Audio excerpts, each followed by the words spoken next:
Fáilte and you're very welcome indeed to Donnachas Sunday. First of all, my thanks to all of you who have written about the Christia Ring programme. It seems it made a great impression, especially, of course, the archived tape of Christie singing about himself, a great man, singing of a great man. And then, of course, there was the very evocative and moving Micheál Mac Liammóir 10th anniversary programme last Sunday. Of course, it's been a busy few days since I was with you last. In fact, I was walking down the native heath for the Irish Wheelchair Association. I was down in North Cork. I was in Liscall, where Father Tuhig laid on a concert. I was in Churchtown, I was in Doneraile, Father Harrington was working there. I was in Castletown Roach, in Ballyhooly, in Fermoy, in Kilworth and in Mitchelstown, where the brass band came out to meet us resplendent in the afternoon sun. I want to thank the people who helped us, Chris O'Sullivan, Mary Ryan, Nuala Murphy, which is known, of course, as the committee. Sister Ita from Buttevant, who is the greatest collector I ever met. There's a tune called the Longfoot Collector that ought to be renamed the Buttevant Collector, and I'm sure the Garda, whom she took on the bridge of Fermoy, would be delighted with her if you could have seen her in full spate. I was in Dunmanway, in fact, very recently, down in Downey territory, down there for Noreen Gilday, and I met there Father Martin Cahan, who's coming out to the Holy Land with us, as indeed is Noreen Gilday and the three ladies I mentioned earlier, and Noreen McMahon from Clonakilty, whom I had hoped to join, but of course a late arrival from Baghdad often puts pay to the best plans, even plans for going down beyond Clonakilty. Anyway, after all that bit of talking, I managed to make my way from Dunmanway via Osmond Bennett and Bessie for the coffee this morning to arrive into Ballyragget to Father Jerry Joyce, and again to divert myself, Mrs. Phelan from Kilkenny was on to me, had we forgotten Roth House. We have forgotten neither Mrs. Phelan nor Roth House. Father Jerry, this is my third visit to you, in fact, but not here, of course. Not here. I'm moving around the diocese so that you have more places to see, Donnachas. Can we think of the first one now? Tullahearn and Bennett's Bridge was the first time we did. You got a couple of programs out of that one, and there was particularly you took a great tour through Tullahearn and you revitalised the heritage interest down there. There's still a museum left behind and a heritage society they call Donnachas, and it's going from strength to strength. Did we not see where the devil himself came down through a roof or went up? Oh, it was out through the roof he went. It was always out he was going in those days. He never was coming in or getting rid of him, you know. In fact, I think it was the same Mrs. Phelan who was sending him out. Well, she was telling you all about it anyway. She led you through that piece of ground, yes. And Noel Skehan, of course, was there, that great goalkeeper. Shamie Clear and the Tracy Country and Jim Tracy and so on, yeah. And that splendid white head of hair playing in the corner for Kilkenny. That's right, and Mick Tracy, of course, was in the festival that you met, his brother, that was a great dynamic organiser of the festival down there for many, many years, that raised a small fortune. Talking of raising fortunes, we mentioned the Holy Land there and the girls from Cork. When I met you last was also in context of this, but also in the context of a football team. Or a hurling team. It was a hurling team. Well, I suppose they're slightly lost, didn't they? You're in the wrong county now. But I'm not. Didn't Kilkenny actually win a football match? They won recently, yes. We have recorded that for posterity. Since the first win since '71 in the league. We're coming places now. I heard the rosary beads as big as footballs around here from now on, probably. It was the hurling, the Freshford GA club were after purchasing a field 2 days before you had come, and you were kind enough to give us a ticket for the trip to the Holy Land, and so £13,000 was made in 5 weeks. You were back to present it to us if you remember. That was the most expensive ticket ever paid for the Holy Land. And whom did you send out that time? Sister Patricia went and Tom Waldron went. The winner of the ticket sold it actually eventually, and Tom Waldron went along with Sister Patricia that time. No. I might go myself now, you know, the next time round, you know. So you could be out in the Holy Land next year? They're encouraging me from the North Kilkenny Wheelchair Association to move off with the next year, you know. So that's your other hat? With my other hat. But also they're all officers in the wheelchair. Are you an officer? I have a presidential hat in North Kilkenny. Well, let me tell you, I have presidential, by the way, in Cork, and I'm not sure, the Bishop and myself in Cloyne or something in Middleton as well. Now, Ballyragget today, why are we here for Donnachas Sunday? Well, we have a group up in, sort of a history group, we'll call them, up in Ballyouskill, who are actually writing a history of the Ballyouskill area. And I have been reading the the piece that has been done so far, and I find it's the most fascinating story, so I'll introduce you later on to some of the people who are involved in compiling this history. In fact, we're not in Ballyraggett, we're in Ballyouskill. We're going to Ballyouskill, yeah. And we'll get a few songs from Ballyraggett, maybe, and before we go out, and we'll return later in the evening to Ballyraggett as well to see the history of the convent. So the metropolis will not be forgotten for the out parish. That's right. Is Ballyouskill very important to itself? Oh, Ballyouskill is a self-contained community. It was a place, the Tanna railway station was close by there, but that's closed down for 21 years. There was a Church of Ireland church there that closed down about 2 years. That's in Tanna. That's just the other side of the road from Ballyouskill. Ballyouskill had a school which closed down, and they had a priest's house which was knocked there in the last 5 or 6 years. So it's falling all around the place. They seem to have a sort of unfortunate propensity for falling down in Ballyouskill. But no, they're starting to rise, and very much so now, and they've taken on the school as a major project to develop a very lively community sense there. There's a great community spirit, much like you used to sense, I suppose, when we were down in Venice Bridge in the old days. But it's a fantastically dynamic kind of community, you know, self-contained in many ways, and they're looking out for a little bit of lottery money to develop this community hall there, and big plans are in train for that. In fact, even they're very grateful to your good self for the ticket for next year's run to the Holy Land, because they're going to say they're going to pay for that hall this year. We're going to do as well as we did in Freshford this time round. And so a Corkman has boosted hurling in Freshford, and now we're going to have what here? We're going to boost the whole community centre and community life, and put the Ballyouskill on the map historically. I'll have more plaques to myself than Charlie Haughey before I'm finished. Now, before we head up for Ballyouskill, we're going to have some song, are we? That's right, yes. Ballyraggett has a good choral group under the baton of our school principal, Pat O'Neill, and we'll let them entertain us for a while.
We've travelled out now, as we always do on Donnachas Sunday. We're always travelling out, never in, I'm glad to say. Some about maybe 5 miles from Ballyraggett. We're here in the cemetery in Ballyouskill, Rosconnell Cemetery, and it's a nice area here. It's very cold today. There's a strong breeze blowing, but all of the historians and a sheepdog, another black dog of a certain parentage, has joined us. Can you tell me, Mick Gannon, what we can see around us here? Well, from right as you look from here towards Low Hill, that's Low Hill up there. Then you go on to the right, At the back of Low Hill is Castlecomer. And you come to your right further and you have Ballymartin here. And on the right still you have Ballyouskill Church. And further on is Ballyraggett. Then you go further into Leaks and you have the Ballock, the hill called the Ballock, right over Durrow. And from here then you go on towards Abbey Leaks. So we're on the borders of Laois. You're on the borders of Laois here, right on the borders of Laois. Is there much division, say, in terms of hurling here now? Oh, very much so entirely. There would be divided loyalties. Oh, very, very divided loyalties. Are you a Laois man or a Kilkenny I'm a Laois man? man. Oh, you are? I am. That's why you'd be strong on that. Yeah. And where do you come from, in fact? Oh, Gran, just here up over the road, in Leaks. Now, is there any river near us here? Oh, the Oveg River is just flowing here. It's half, some of it in Leaks, some of it in Kilkenny, isn't that right? Yes? Now, we'll move on to Jack Palmer. Jack, look up towards that hill, mountain, whatever you like to call it. Yes. Low Hill, what do we know of it? Well, looking due east from here, we're here in Rosconnell Churchyard, the ancient churchyard of Rosconnell, and we're looking east now to Ballyouskill Mountain, which is the highest point in North Kilkenny. It rises to a height of 1,029 feet, and from the top of that mountain can be seen 9 counties. And that's a unique feature in Ireland. It's about the only place in Ireland you can see 9 counties from one point. Would you dare rattle them off to me? Yes, looking east from the top of Ballyouskill and slightly northeast you can see the Dublin Mountains, and a bit further south you can see the Wicklow Hills. Go still further southeast and you can see the Blackstair Mountains in Wexford. Then switch around to the southwest, you can see the Cummers in Waterford, on clear days of course. And then of course Slievenamon in Tipperary is quite visible at all times to us. Then swing around to the southwest and we see the Galtee Mountains very, very easily.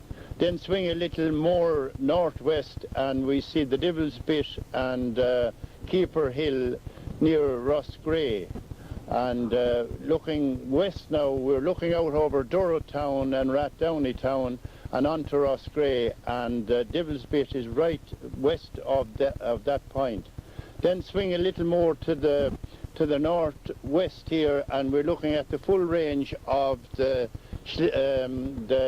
Slieve Bloom Mountains, with Ordaring, the highest point there, 1,300 feet high. And that's about the full range of the circle around. Well, you have so blinded us with information. I'm not sure how many counties you've mentioned, but there must be very long-sighted people around here. Yes, some of them are, and some of them are not so far-sighted sometimes.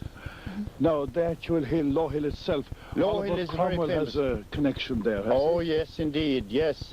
Cromwell's army, after conquering the south of Ireland, after conquering Clonmel, Carrick-and-Suir, and after the surrender of Kilkenny City, he came along this way to attack the O'Moore stronghold in the Rock of Donnachas. And Cromwell himself didn't come in command because he was sick at the time.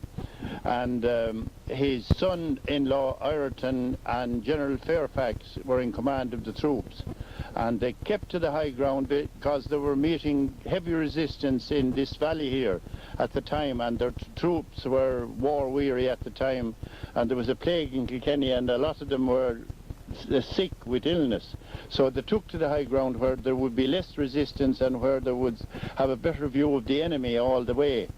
So it is reputed that they camped on top of that hill of Ballyouskill at the high point and regrouped there for the final attack on Ballykill Castle and the Rock of Donnachas. And it's reputed also that they used their cannon guns to demolish the churches. As a matter of fact, this churchyard where we stand in here now in Rosconnell, this church, which is dated back to 1646, and it was finally wrecked in 1649, reputed by Cromwell's cannon from the top of Ballyouskill. They had the advantage of the high ground. Otherwise, they wouldn't have been able to hit it so accurately. And they also demolished churches in the area, such as Kilfinnan down further south, and demolished Ballyouskill Castle and an abbey in Lowhill. And they proceeded on then to conquer and demolish Ballyouskill Castle, and they subdued that, and then proceeded on to the O'Moore's stronghold in the Rock of Donnachas. Now, did our forefathers have connections with that hill too? Of course they did. And in recent times, I should have mentioned that there were cannonballs found on the side of that hill during land reclamation on the lands of Jimmy Moore a few years back, and they're still preserved. The cannonballs, they were reckoned to be misfires, that enough powder wasn't put into the cannon to send them where they should have gone. And they dropped short on the side of the hill, and they're still to be had and seen in Castlecomer. Was the place sacred way back as a burial ground? Oh yes, indeed. In the year 1971, while carrying out land reclamation work and bulldozing operations on the top there at the very high point, a man from Ballyragget driving a bulldozer, Paddy Butler from Ballyragget, and myself, we discovered ancient burial cists. The bulldozer just accidentally shoved a huge slab about 7 feet long and 3 feet wide and revealed an underground burial cyst. And in that burial cyst were 3 beautifully decorated earthenware urns. They were afterwards investigated by the National Museum.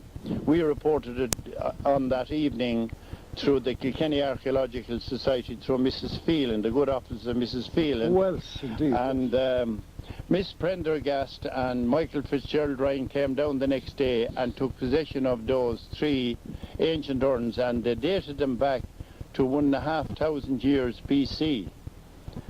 That would be 3,500 years from now. So people have been around here for a long time? Yes, and they're reputed to have lived on the hilltops, because down in the valleys here the Ice Age floods hadn't fully subsided, and the place was thickly wooded, and the people found it easier to live on the barren hillsides than down in the valleys. And there were a lot of wild animals reputedly in the area at the time, and felt safer on the hilltops.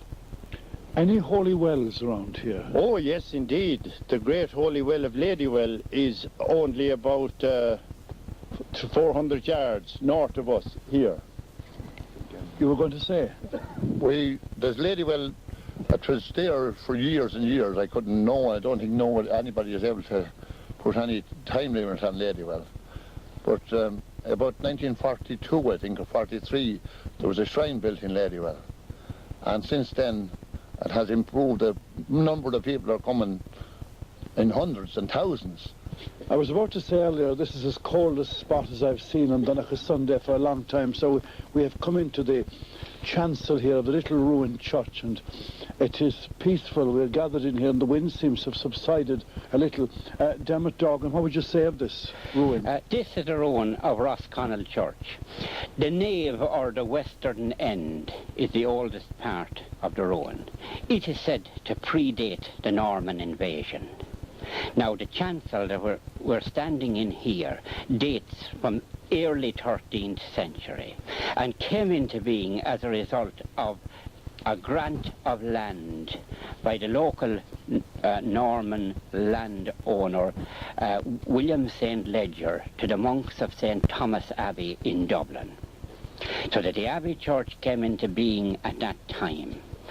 Now, the church has undergone numerous alterations.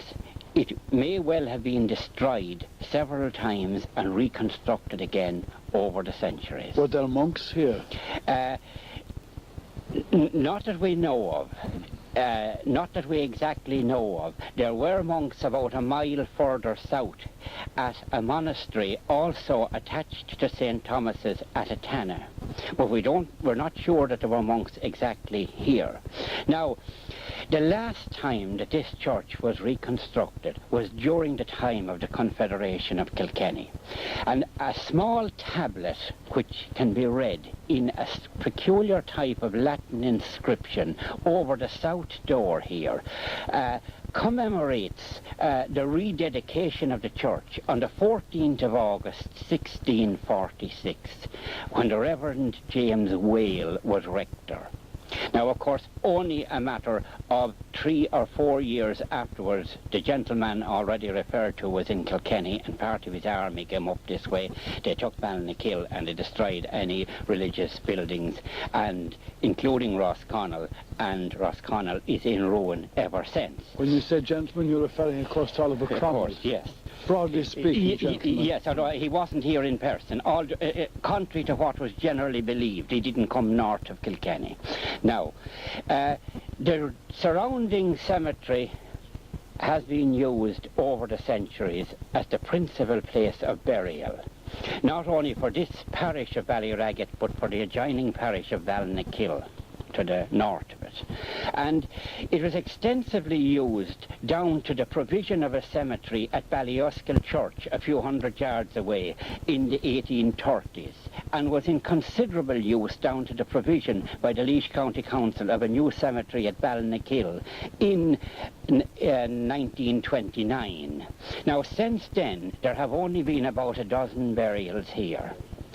Of all the burials in the place, the most historic is this one here in the southeastern corner of the chancel. Now, the stone, which is now almost worn away, smooth with the weather, contained this unusual inscription. Here lieth the body of the Honourable Mrs. Margaret Byrne, alias Birmingham, relict of Gregory Byrne of Byrne's Grove, Esquire, daughter of the Right Honourable Francis, Earl of Athenry, granddaughter of the Right Honourable Thomas, Earl of Westmeath, sister of the Right Honourable Thomas, Earl of Louth. She died at Dublin. The Roman numeral inscription is April 23rd, 1763. And now, how this lady of high-born birth comes to be buried in the corner of Rosconnell Church is a story in itself. And it is the tragic romance of Gregory Byrne of Byrne's Grove, a young Catholic gentleman of the early 18th century. Now, the Byrnes were an old Laois or Queen's County family from the Timahoe part of Stradbally parish, and sometime around 1700 Charles Byrne bought a considerable portion of land in the parish of Kilmacar in County Kilkenny, and in the late 1730s he settled a portion of that land to be named Byrne's Grove of about 725 acres upon his son Gregory. Now, Gregory was supposed to be a magnificent young man, and somewhere in his early 20s, and he built a castle for himself on this town's land of Byrne's Grove. Now, the story is that one day he was in Dublin on business. It would have been in the fall of the year of 1740. And he was going down the quays in Dublin when he noticed some kind of a commotion, and the next thing he saw a horse out of control on which was seated a young lady. It seemed as if the horse was about to plunge into the Liffey, and Byrne dashed to the rescue, and he saved both the young lady and the animal from almost certain destruction. Now, the lady was most thankful to him, and in Byrne's case it appears to have been love at first sight. So he said he'd leave no stone unturned to meet this lady again. And at that time Dublin had a great social scene, of course, with the capital city meetings of Parliament and that, and every year around the beginning of winter a masked ball was held at Dublin Castle, and Byrne managed to get himself invited. He knew that the Honourable Margaret was bound to be present, and he lost no time in making her acquaintance. Fair man. Sound man, yes. Typical Kilkenny man. He could have been born in Kilkenny. I won't dispute that point now. I'm not disputing it either. It was a toss-up now. Yeah. Anyway, If it was a case of love at first sight with him, it certainly was a case of love at second sight with her. Because not only did they fall for one another, she eloped with him and they got married. Sound woman. Yes, indeed. They were married in December of 1740. She came back and set up residence with him in Burns Grove Castle. Now, when Lord Attenroy heard that his only daughter had eloped with a commoner and a Catholic, he was absolutely outraged, and he outlawed her from his family and his circle of friends instantly. Now, about a year later, Gregory was back again in Dublin on business, and he was riding his horse through St. Stephen's Green. It was a fine day, and some of the gentry were out walking. I passed by these two gentlemen. One of them happened to be Lord Attenroy, and the Lord said to his companion, "Who is that magnificent gentleman who has just gone past?" And the companion said, "Your Lordship, that's your son-in-law from County Kilkenny, Gregory Byrne." And he said, "How could I blame my daughter for marrying a man such as he? Have him called back at once." And it was done, and the pair were reconciled. Gregory rode post haste, as they used to say, back to Burns Grove to break the good news to his young wife, and he no sooner jumped down off his horse in front of his castle in Burns Grove than he dropped dead. He was buried here in this grave in Rosconnell. His widow went back to Dublin, and she lived for a further 22 years. The date of Byrne's death was the 1st of September 1741. She lived for 22 years. She never gave up the Catholic faith to which she had been converted, and on her deathbed she asked that she would be brought back and buried in the same grave as her husband here in Rosconnell, and that was done. Sad little story. Sad little story, but we believe a true one. Tess Brennan, what will you call this book, this history book? The Chapel District of Ballyouskill is history and its people. This is the area here now. That's right. And how long have you been engaged in the project? In spring of 1983, and its origin began in the local pioneer Total Abstinence Centre in Ballyouskill. At that meeting it was planned to hold a reunion of past pupils of Ballyouskill in August 1983. And in conjunction with this, it was decided to bring out a small publication on the history of the district. This was to come out and a brief account of schools, churches, town lands and distinguished natives of the area. The work to be prepared by Dermot Dorgan, assisted by Larry Cummins. As this got underway, it became apparent that it would be impossible to have anything like this complete by the time the reunion was on the 15th of August. It would be impossible, really, and they decided then to defer the bringing out of the history book until a later date.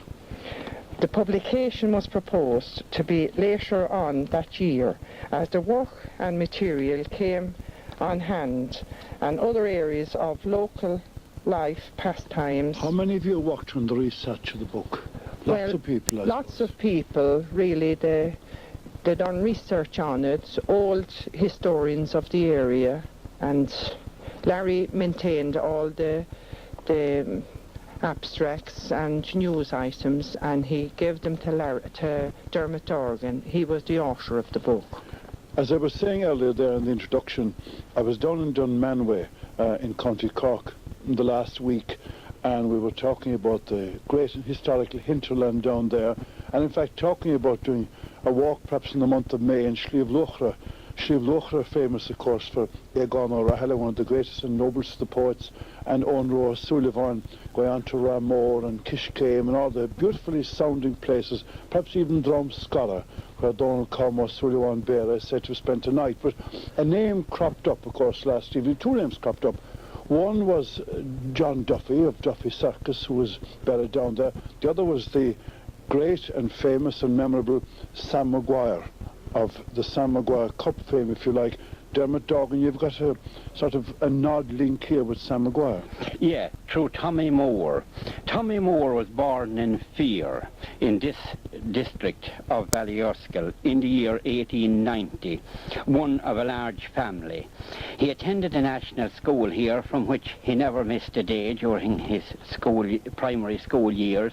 Afterwards he went to an aunt in Kilkenny where he was apprenticed to business, and later moved to Dublin where he entered the bar trade as bartender.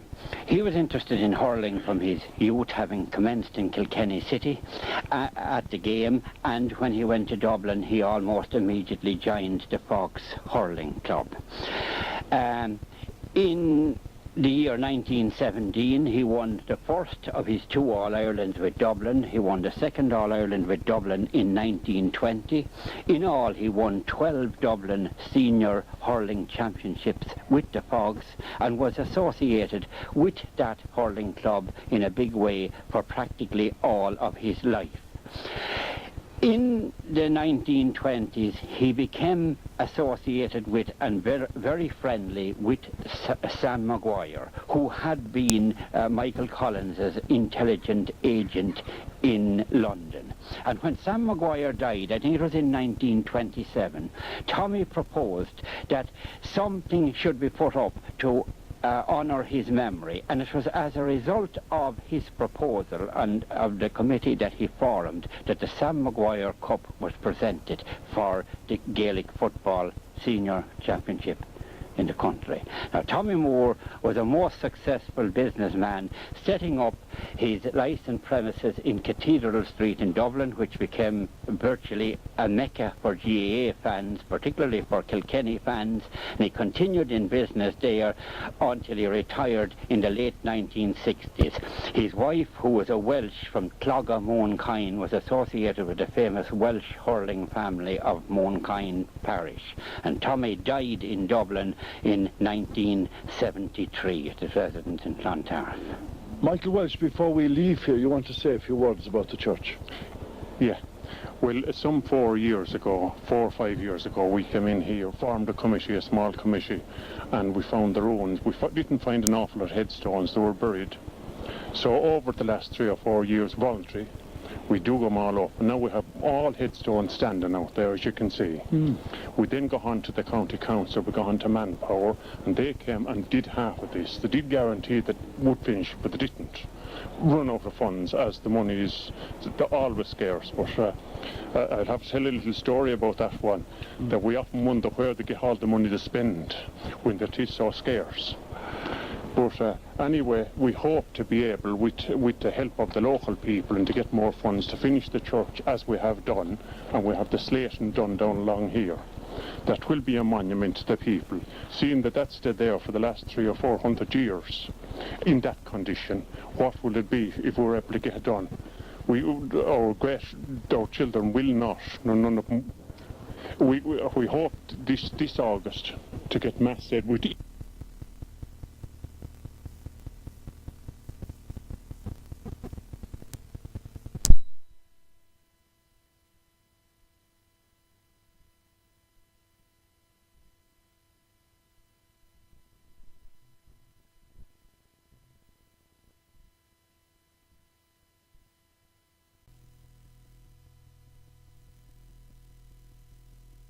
Second course again. Yeah, Jeff is going to burn the ration books down. Yeah, well, Jack Stanton said to him, do you think, Jeff, he said, that's going to be a great thing for you, or us, either for that matter? Why, says Jeff? Because when rations are done away with, says Jack, there'll be, everything will come back freely, and we'll have vans coming shopping. We can shop in the yard outside our own door, and we won't have to come down here to you.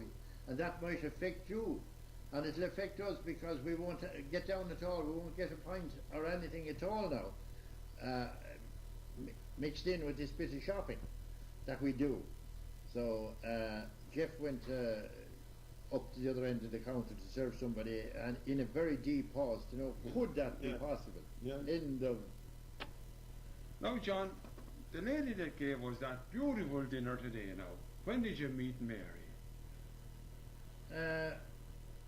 When she was about 13 or 14, I'd say. Yes. And it happened a kind of more or less accidental one Sunday evening. We were going up to a crowd was going up to the dance board in Knockmannon it was. There used to be a dance board there. Yes. As well as three castles, of course. Yes. And there was a crowd of young girls, including Mary, out with bicycles on the Balaconda Road in front of Murphy's entrance there. And I think it was the Major, Gorman, who was with us. And he looked at Mary. She was, you know, trying to control this bicycle. And he said to us, he said, God, he said that young Murphy one there, he said, break someone's heart, yeah. And little did I think at that time it was mine was going to be broke at the time.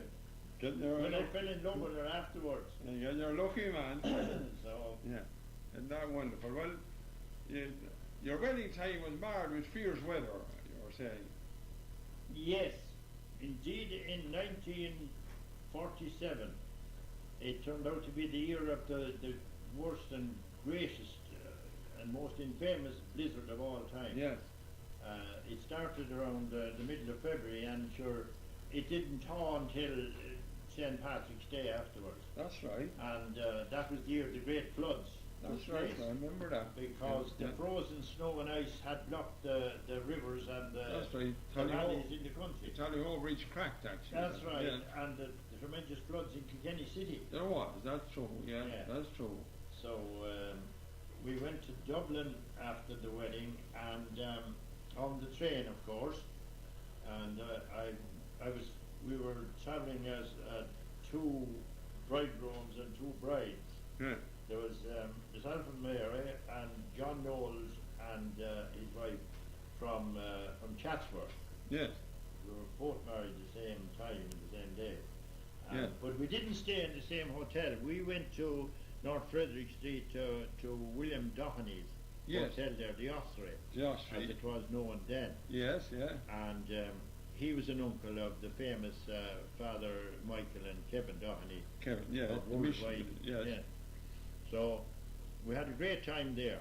Yes. And I used to meet, if I wanted to go out somewhere, Mary and myself at night, but she didn't like going out in the frost at night time at very all. cold weather, yeah. And Barney Mulvin, who would be Brian Mulvin's and Patrick Mulvin's and Noel Mulvin's father, they were cousins of Hugh Tools over there. I know, yeah. The Mulvins. Yes. And Barney Mulvin and myself would meet at a certain bus stop. Yes. The buses were running all right. Yes. And the streets from the traffic of the buses, there were very few cars. God, Just a small amount of very cars. good that time, yeah. And they were like polished glass. God, look at that. Yes. It was such a frost. Street. Yeah, Jenny. And he knew, he being a policeman, he was originally in the DIP, Dublin Metropolitan Police, yes. DMP. He knew all the bright spots around town. And just to let me get a little view of what went on in the city, I know. especially the night spots, Yeah. he'd take me around to those places. Yes, yeah. And into the big lounge bars down around O'Connell Street and in behind in Cathedral Street and Tommy Moore's and the Huss and quite a number of places like that. And show me the kind of lifestyle was there, which from being down the country and practically never being in Dublin that much except for a hurling match or the show, the spring show, wouldn't be in Dublin that much at all. No. So it wouldn't be like now when we have about 5 of the family living in Dublin. Yeah. So we had a beautiful time with him. Yeah. The place was so warm in the middle of a blizzard, and he had a technique for warming up the place, which became famous all around Dublin. Yes.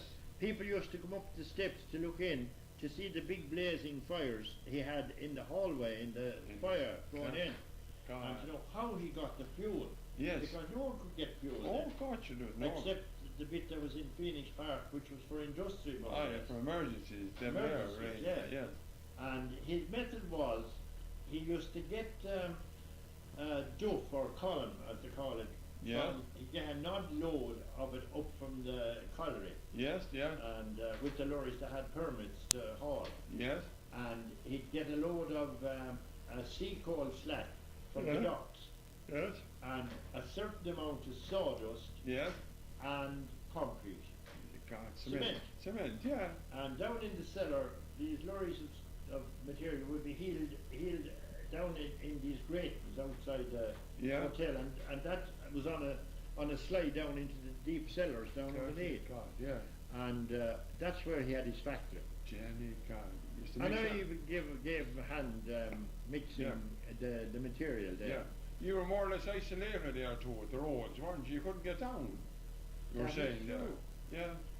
When the time came to come home at the end of the week, we were ringing, home. Yeah. Jeff Brennan had a phone. And I think the priest at that time had a phone. Had a phone as well. Jeff Brennan, we rang. Yeah. And we had it arranged with him, you see. Yeah. That we'd give him a ring when we were thinking of coming home. Yes. And see how the weather was. Yeah. So several times we rang, but the reply was, "Don't come yet, the roads are not passable." God almighty. And after 10 days passing, we're beginning to get anxious. Maybe the money was running out or something, you never know. Yeah. So this day we got word that there was a thaw set in. Oh my God, yeah. We said it's not so bad, we can get home now. Yeah. But on the particular day, which was a fortnight later than we went there, we were coming, we had arranged to go down to the train. We had a taxi hired. I know, yeah. Down to Kingsbridge. Yeah. And that morning we rang before we left the hotel.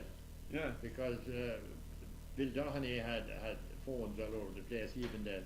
Yeah. And we rang down to Jeff, and he said, "No," he said. I said, "Is everything okay?" says I, "for to get home. Will you meet us in Atana?" And no, he said, "You can't come." Oh God. "You can't come," he said. "The road is not opened up to Atana yet," he said. Lord. He says it's opened as far as Abilis That's good. and Dora. You can't come. So we still said we had the tickets and all got, you see. I know, yeah. And the taxi hired. Yeah. So we had to more or less move.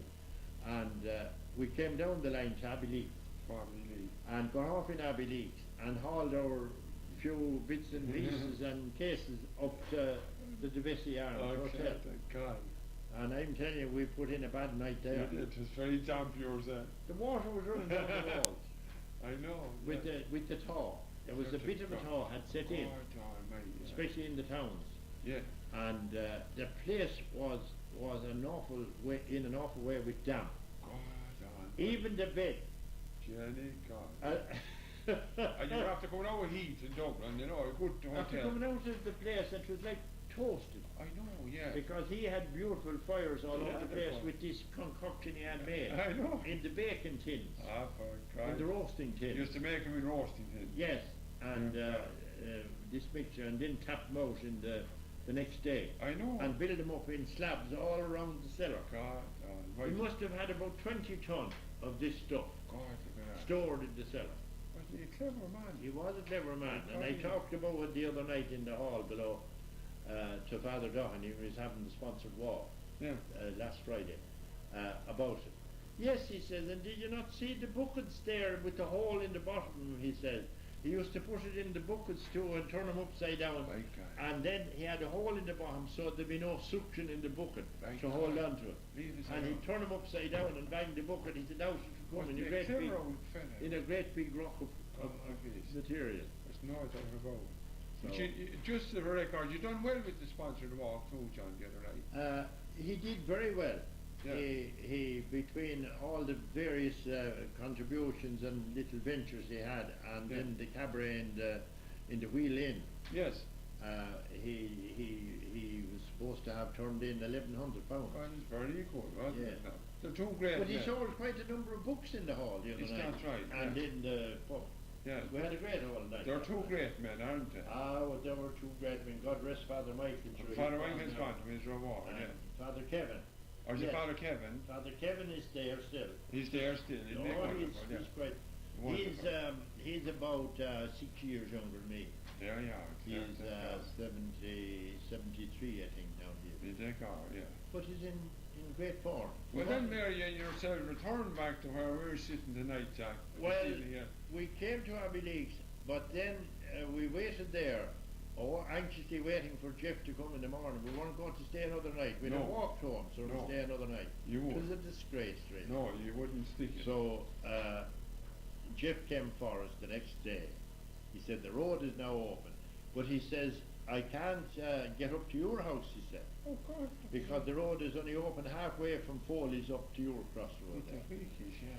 So he drove us as far as Giles below. Oh, for God's sake. And several around about here came to meet us to carry the things. They nearly had to carry ourselves. Jenny, so the drifts were about, some of them were 6 feet high. And they're frozen like granite rock. God, yeah. Mighty. And I remember one poor old man, poor old John Kennedy over here at the cross. Yeah. The present John Kennedy's grandfather. Yes. He walked down over all the drifts, and from people walking over, there were steps cut in them, like grottos. Yes. That walk up the steps, the stepping stones. They're like stairs, and down the far side. God. So he came down to meet us down the road. Leave us alone. And walked up with us over the drifts going back. Okay. So that was that saga. God was. And that started the 51 years now that we're here. 51. You came back to this house and God blessed you with a lovely family, didn't he? Well, thank you very much. And how many children, for goodness sake? 15. 15. Just for the record now. 11 girls and 4 boys. Just for the record now, name him, John, there, please. Well, sure, the first to arrive was Joe, who lives in Durrow now. Yeah. And he's married to Anne Corrigan, a lovely girl, and they have 5 children there. Yeah. And one of them is out of university now. Yeah. He's doing scientific work. In that one? Yeah. And he's graduated now for all that kind of work. Yeah. And doing nuclear physics, if you don't mind. God, very good. Yeah, a dreadful thing, I think. Yeah. And then, after Joe then came Anne. Yeah. And she's now married up in Meath. Yeah. To Bill Brennan, a Mayo man. Yeah. And they have a fine family, I think 6 or 7 children. Yeah. And then there was Helen. Yeah. And Anne and Maureen, the 2 eldest girls. Yeah. Maureen and Anne were nurses. Ah. And they did the full course of nursing, including midwifery, and they were finished up in New Vincent's. They were in Temple Street previously. Helen then went in the bank, and she was in the Central Bank for a number of years. And she was in various other banks as well. Yeah. She's married now to Noel O'Brien. He'd be a descendant of the stone sculptures in Durrow, the O'Briens. God, I know. John Joe was I his met father. him there a couple of months back. Yeah, lovely boy. Yeah, he is. Noel is a grand fellow. He is. And they're all very nice. I'm blessed with great son-in-law. Great. And lovely men. And then after there was Joe and Maureen. Maureen is married as well, and she has 3 children. I have to be careful of describing the family. That's right. You want to know who's... That's right. Yeah. And then there was John. Then he married a girl from Woolfield. That's right. Yeah. That's right. And they have 3 children. Yeah. 3 children. Good. God bless them. And they're in the building business, as you know, probably. I do. And then there was Pauline. She was in the Department of Agriculture in Dublin after finishing her training. Yeah. And she married Michael MacDonald from Iron Mills. Yeah. And he belonged to the MacDonald families. They came out of a place called the Forge. Aye. They were the famous smiths of olden times. They had a great reputation. They were great, big, strong men. Yeah. One of his granduncles broke an anvil in two halves with a stroke of a big sledge. Oh, Peter Weekend.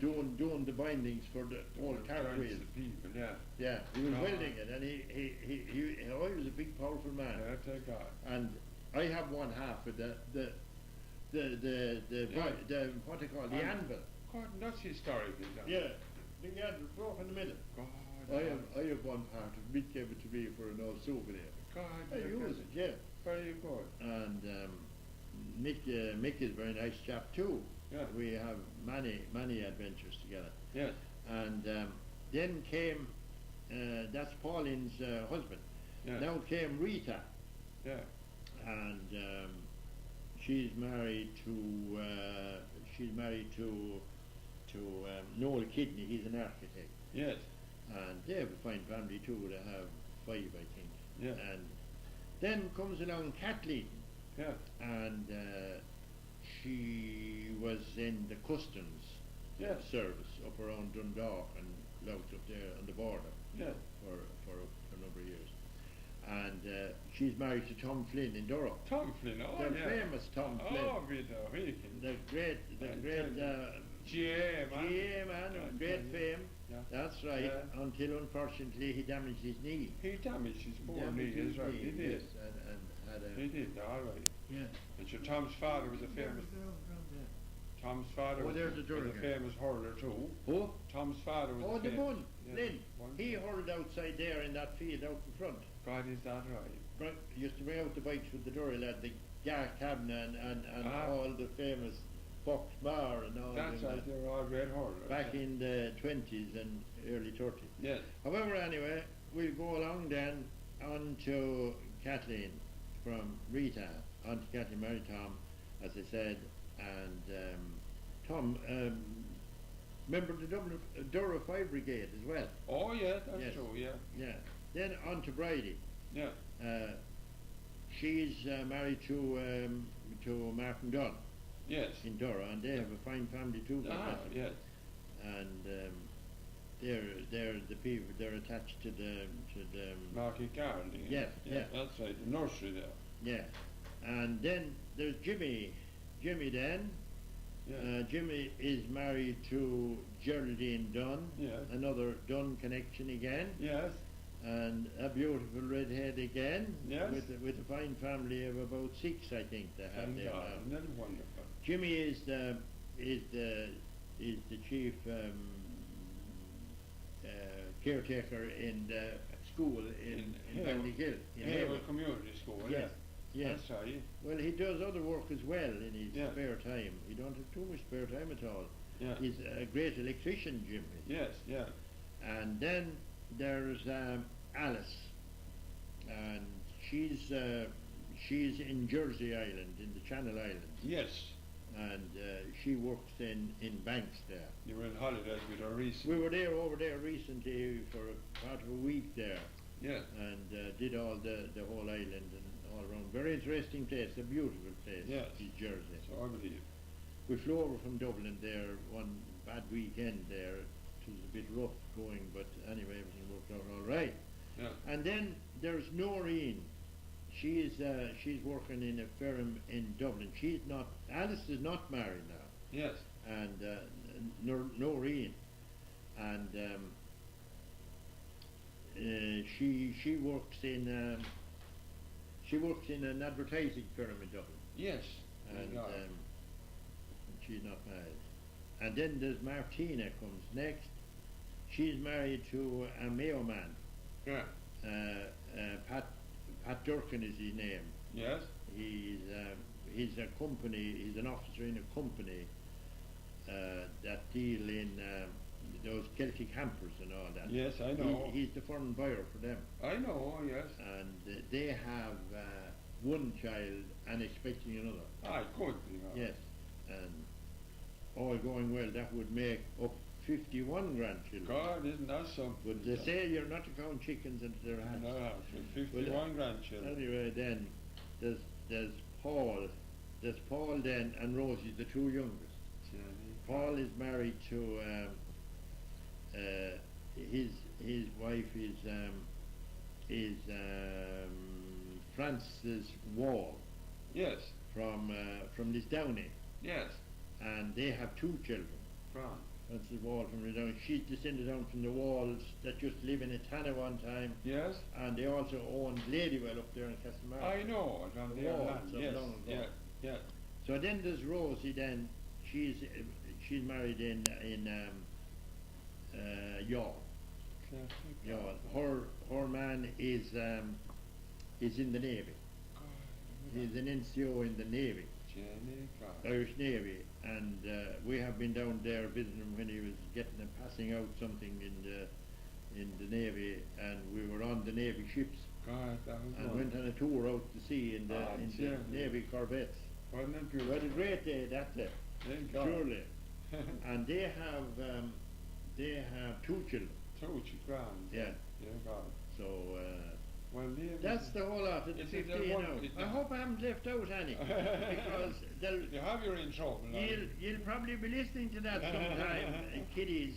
And if I left out anyone, You're in trouble. I'll have to take a bit of Well, a slag. Isn't God very good? Isn't it a wonderful family? isn't Yes, it? thanks be to And it all God. started from that evening you going to the dancing board and you I see wonder me. did it. Oh, God, it is. Well, I suppose it was a bit of a beginning anyway. A bit of a beginning, thank God. Well, No, no. I tell you what, the goodness of God, and I'll have to thank all the family for all they done for us over the years, Yeah. because they have been very good to us, and especially the senior ones in particular, Yes. the ones that got out, as they say, into the world first. First, I know. They, we didn't know a thing about, how to get children placed or young No. people out of school, how to Yeah. get them placed. But once the eldest ones, not to mention any names in Yeah, particular, yeah. and Joe was the first that went away, Yeah. and he was in he started working in the Tina mines God, look at that. when that was going in Galway, and I know. he spent the time in the bar business in Dublin too, Jenny God. and he picked up many trades. Very versatile.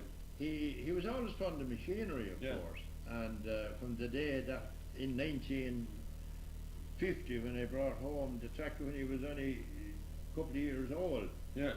he was up on that.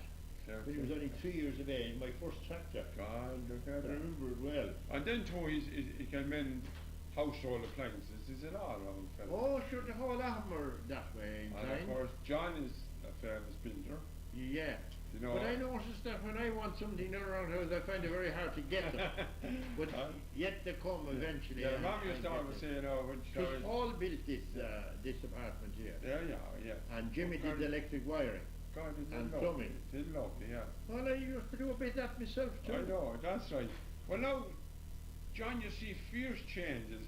Your first tractor now, what make was it? The first tractor, I remembered well, I went to this the agricultural show in Kilkenny in 1950, and I saw this tractor on show there, brand Yes. new over the bend. God, And I was talking to Tommy Connolly in Kilkenny, it was Connolly's had it, that's right. and he said, would you be interested in buying one of them? I would, said I liked it very much. And he said, why not buy that one now? He said, we have that there. He said, that was only on display, that's a demonstration Yeah. tractor. And he said, that's a very good tractor. Yeah, And you'd be surprised, he said, what I can do for you. yeah. And if you ever want to do a bit of hire work, he said, that's the ideal one. Yeah. They were supposed to be great then, you know. What They were- make was it? It was a Ferguson, Oh, God, it was but it was TVO. the Rolls Royce tractors. they had. And in their day, In their day. got you, we used it for until we got the car in 1953. Yeah. We used it as a runabout to go to the That's towns right. and everything. Everybody did. And Yeah. so I bought it there and then. For how much? Bought it that day for £380 or Oh, £385. God, John, 380. Yeah. And I was with a first cousin of my mother's that day, Mary Stanton of Ballygooney, and she was a well-off woman, Yeah. and she says to me, she says, do you want the money to pay for that now? She Yeah, said. thank God. She was going to buy the tractor Oh, yeah, for me. because they're well off. I know this time. And the Duns of Ballygooney, and well, thanks a million, says I, Mary, says I, that was very nice of you to make the offer, but says I, actually I don't. Aye. And they, if I do come short of money, he says, I know where you are. No, yeah, very good. Now your first motor car, what make was that? That was a Volkswagen Beetle. Caretaker. And Frank Bramley and Abbey Leaks, God rest him, he was a grand poor man and a hard-working man. He'd be Ronnie Bramley's father. I know, a tin man. Like And he was a great engineer. So And he got the agency in Abbey Leaks for selling the Volkswagens. And I was one day cutting corn for hire down in near Ballyragget. Myself and Jack O'Rourke here from Ballyouskill. I remember poor Jack. And this car drove into the cornfield. Yeah. And we had to stop. And we were in a hurry. We couldn't waste too much time in those days. Yeah, There was somebody else waiting in another field. Oh, I would, yeah. And he had this beautiful car in it coming. He had Kevin that the man he used to have, Kevin Higgins. Yeah. With him. Yeah. And they said, we've just got in this car, and but unfortunately it's bought. Yeah. But we'll have another one in a week or 10 days time. Yeah. This is the ideal car for you now. And well, say it looks great and all that. So they, but how will I pay for it? Yeah. Oh, don't worry about the payment. We'll arrange all I that. know. And so he says, "Come on, I have you 2 minutes. Take a drive." Oh God, says I'll be killed. I can't. The people say here want to get this cornfield. There have other men waiting. Yeah. As well. So come on. It'll only be a few minutes. I know. And he enticed me to get down off the tractor. Exactly. And Jack Rook says, "Come on now," he says, "there's no time for driving in cars," says Jack Rook. Lord, it was him too. And I was tempted to get into it. And down to Ballyragget. And around about the whole town, down by the green and up by the square and back out the road. And just as he came out a bit, "You know what, Jack?" he said, "Get in at the wheel," he said. Yes. Oh, he was great salesman. Yeah. So reluctantly I got in at the wheel. Now it's right back up to the field now, he says, to where we picked up. Yeah. Which I did. Yeah. And I hadn't much experience of driving cars then at all. No. That was in 1953. By golly. And that's 46 years ago. Yeah. So anyway, back to the field. Oh, I was delighted with it. Oh, it was tempting, all right. So he says, "Will we get one for you?" I don't know what to say. I haven't consulted Mary, says I. And, it's important to consult the wife, says. Yeah. Well, knowing Mary, says Frank, as I do, he says, she won't object. And you have a lot of children now, he says, and to do your turn to have a car. No, he's very keen. So I was tempted anyway. I said, "I'll go ahead then." And that was the way I bought the car. And I was driving up the street in Abbey Leaks about a fortnight later, and Mrs. Bramley, his wife, run out. "Jack," she said, "hold on there." And at that time you could stand nearly in the middle of the street. You could. There would be no watching the traffic or the lights or anything. And she said, "Your car has arrived," she says, "this morning." And I had forgotten about the car. So it had arrived. And so she said, "Come in tomorrow," she said. Yeah. So I did, and that was it. I'm sure there's a great excitement. There was great excitement to do that, but I had that car for the best part of 14 years. There was great stuff in you the couldn't get the end of You it. couldn't get the end of it. And they're coming back now again. They are, they're coming back now again. In Mexico or somewhere. That's right, yeah, that's right. Now, jumping back again to your school days, your school pals and... yes. I went to school when I was 5 years of age when I went to school first, and my sister Nora, my late sister Nora, God rest her, went to school with me, and she was only 4. And I remember when my father taking us down to school the very first day, and Mrs. White, Lord rest her too. Yeah. So we're back again here now. That was the voice of Mary here, that good woman, to give us more food there. Lovely tea she's given us, and we're back again. Back to business again. Yeah, back now to the school, your first school years now. Yes, the year 1923. And my father, as I said, took me down, and Mrs. Mary Ann White, the assistant teacher at the time, took us in. That was the custom in those days. The father or the mother as such would take the children, and one of the teachers would receive them and welcome them to the school. So then, at that time, the old master was Mr. William O'Shea from Ballyouskill. Yes. The great old man that was there for 50 years practically. God, Way back from the previous century of the 1800s. yes. So time progressed there, and then Mr. O'Shea, William, as everyone knew him, well, he was not known commonly except by people who knew him quite well, would not dare to call him William. No. He was always referred to as Master O'Shea. Master O'Shea. Yeah. Yes, and the house that he lived in was at the crossroads, and Master Shea's Corner it was called. Yes. Some would call it then Foley's Cross, and it has Yeah. many names. However,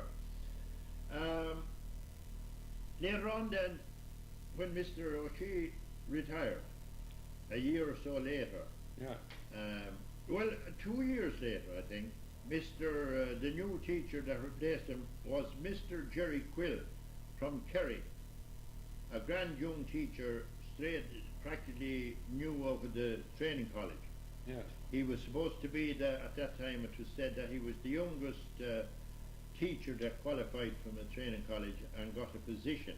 God, And who recommended him for the position of Ballyouskill was his uncle, Mr. Dan Sullivan from Danesfort, who was an uncle of Jerry Quill's. yes. And he was very pally with Father Stevenson, the priest that we had in Ballyouskill as the local curate. Yes. So we got on very nicely. Everybody liked Jerry Quill, but he was a fanatical athletic man.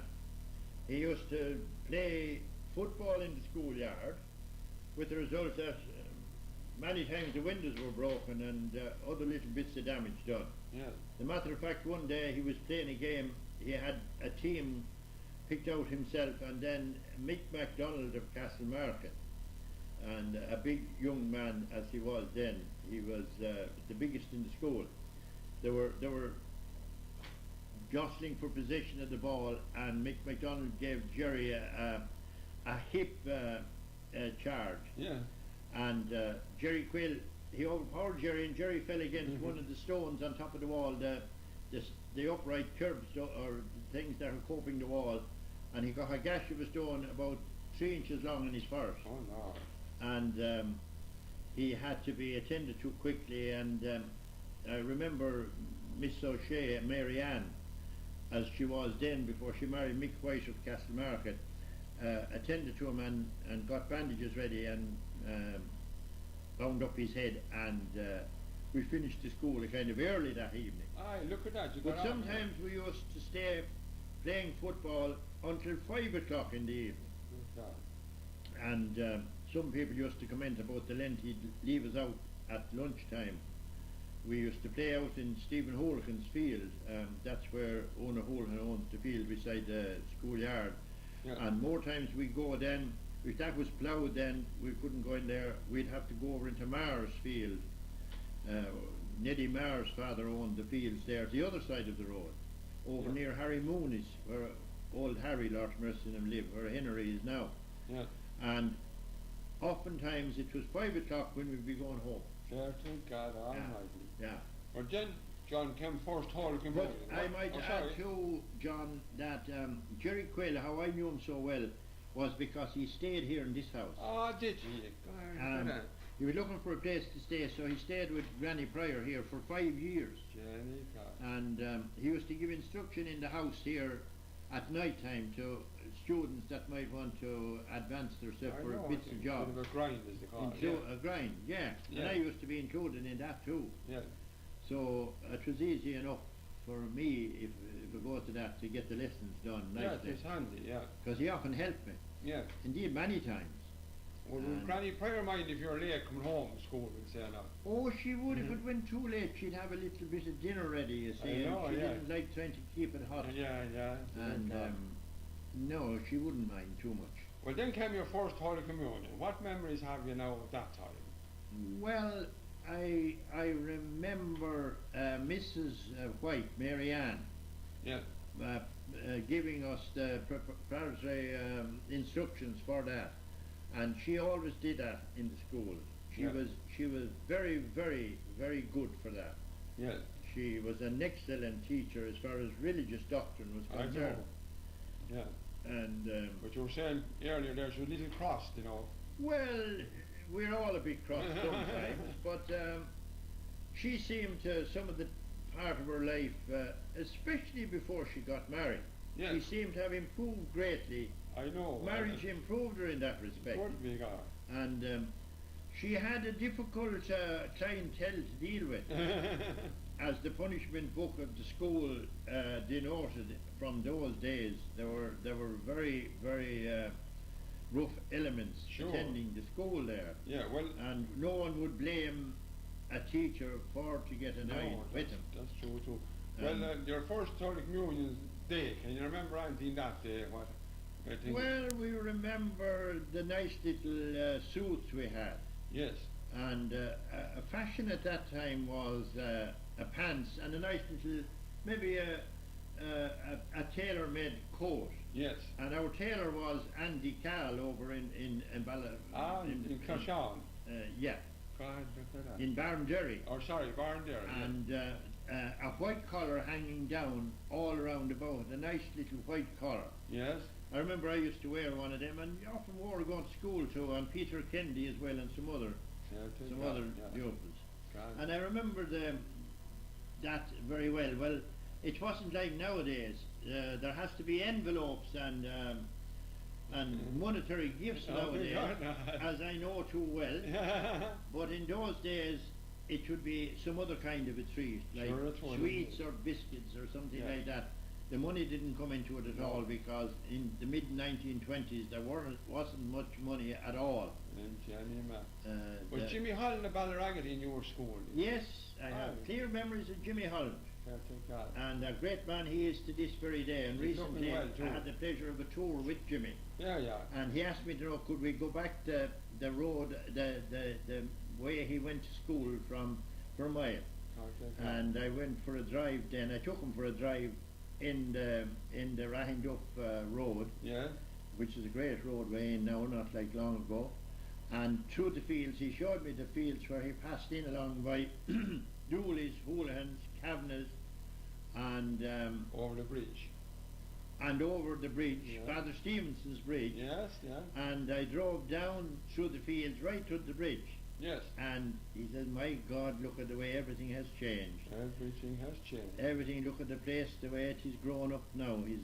He remembered it differently altogether. Sure he did, And then he missed the houses that were demolished.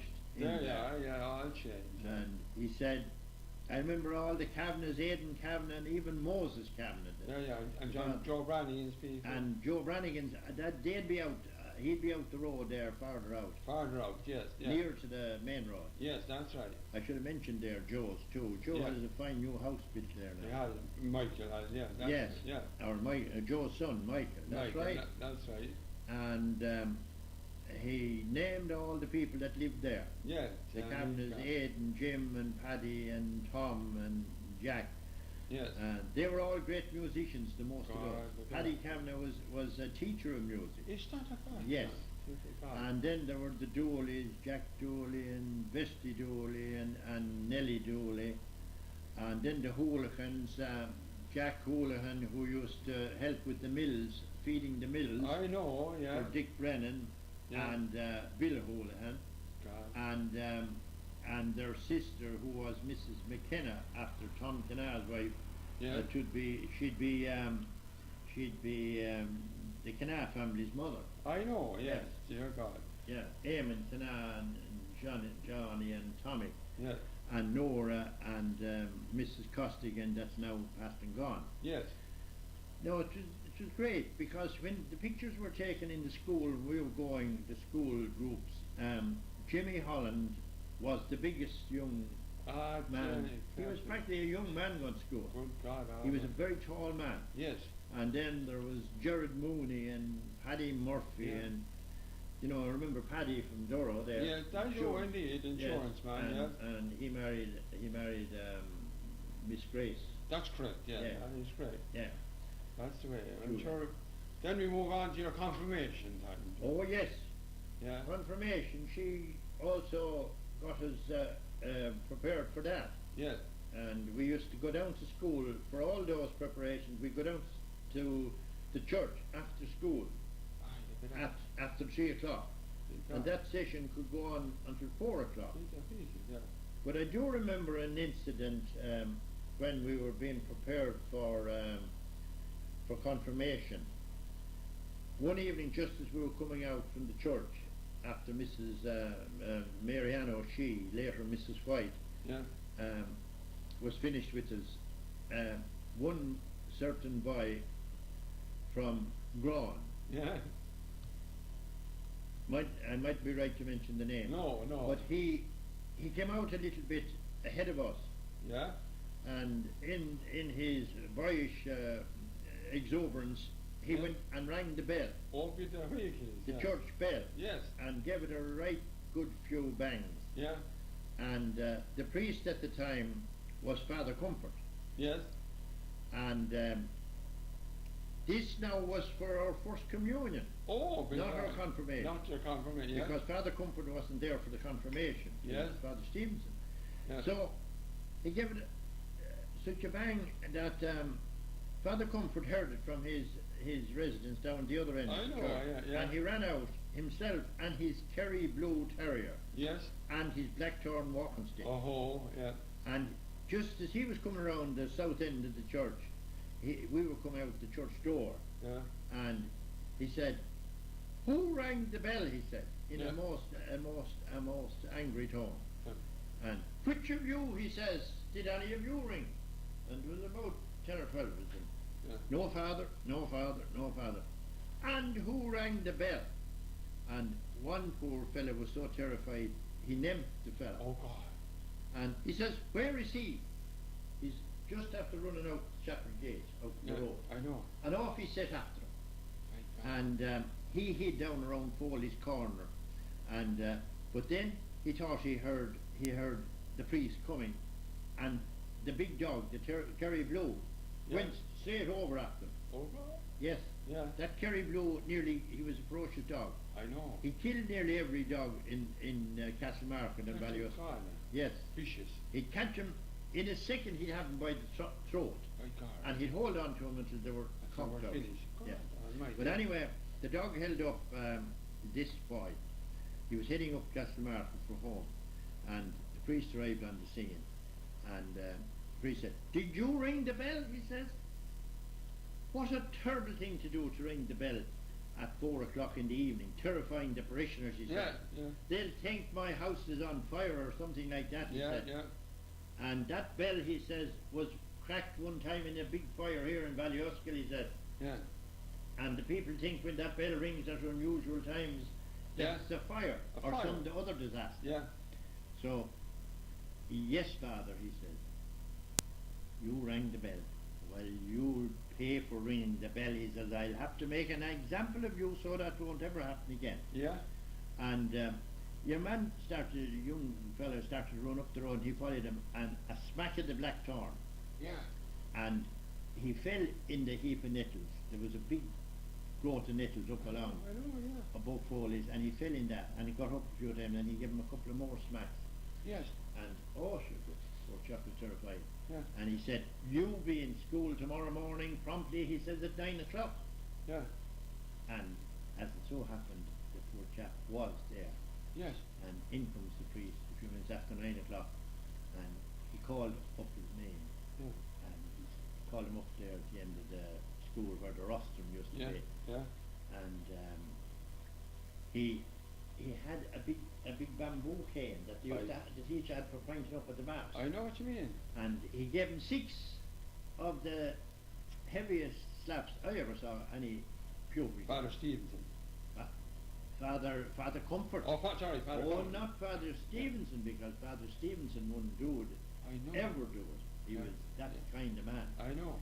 So he said, he looked down at us all then, he said, "That is an example of what you will get if you ever dare to lay a hand on the rope of that bell." Yeah. Yeah. My Yeah. But would that happen today? God. way. No way. No way. Sure, there's only, you know, a childish prank too, wasn't it? That was. Still, But sure, I still, mean, you see, it could have parishioners upset to hear the bell ringing like that. sure, I don't know, it's hard to understand it. Yeah. Did. So, But anyway, getting on to your confirmation time now. yeah. Well, much the same procedure with the preparation. Yeah. But there was very strict preparation in those days for confirmation. Sure, I Of believe course, so, there's yeah. always preparation for all the, Yeah, the yeah. church ceremonies and sacraments as it is. Yeah. And Mrs. White done all that. She was always You in should have to go charge. in of a Saturday to the church, right? Well, sometimes Sunday after after mass. After Mass, yeah. Yeah, Sometimes yeah. after mass. And what Bishop Collier was saying. Oh, it was Bishop Collier by then. Yeah. Because Brownrigg had gone out. He had gone out, he was tired, yeah. some Can little you while. remember, it's a 6-marker, what you were asked, can you remember? It's a hard one to remember. What question the Bishop asked you? I had it in mind for quite a number of years. It's quite slipped my memory now. I know, it's hard to remember. Although I can't remember what happened last week, I can remember well what I happened. know what happened way But back. that is a $50,000 question. I know. Well, did you go anywhere that day, or when you came up here had your auntie anything special? Oh, that was a celebration, but not in a big way. I know, not. There'd be no organised receptions. We used to go in Ballyragget, you see, and have the bit of a little celebration in either Grace's or the corner house in Ballyragget. I know, yeah. There'd be lemonade. There'd be no, because we'd be after being administered the pioneer. Oh, Ballyragget was your church, of course. Oh, yes. Oh, I have you know, yes. Oh yes, Yeah, Ballyragget would be where you were confirmed. any bit of a celebration would be in Ballyragget. In Ballyragget. And John Houlihan had a draper shop in Ballyragget, and of course he knew all the people up here, and there were customers of his draper shop. Yes. And Mrs. Houlihan, his wife, who was a Brannigan up here of Lowhill, Aye. Rose Brannigan, a grand, kind, poor woman. Yes. And she'd invite us into the house for a cup of tea and lemonade. Yeah. Yeah. And then we'd be thinking of some used to go into the shops I told you, I know, yeah. into Canfield's in particular, because that's right beside I the know. Canfield shop. It's still called Red Barn now. Yeah, that's that's- right. That's Or right. up to Grace's. That's it, yeah, yeah. And Johnny God. once it'll be over then, it'll be forgotten for quite a while. But Quite right the again. pledge then would be the thing. Yeah. As the years will grow, you grow up out of the teens and into the 16s, 17s and 18s, and Yeah. then the temptation to have a drink. That's it, yeah. I do remember the first time I broke my pioneer. Is that a fact now, yeah? Yes, that was on a Christmas night, Angelica. and the poor old woman here, poor granny, had gone to bed, and Yeah. a neighbour, a schoolmate, well, I'll tell you what it was, Peter Kennedy, Peter Kennedy, yeah. came up here to Ramba, as yours,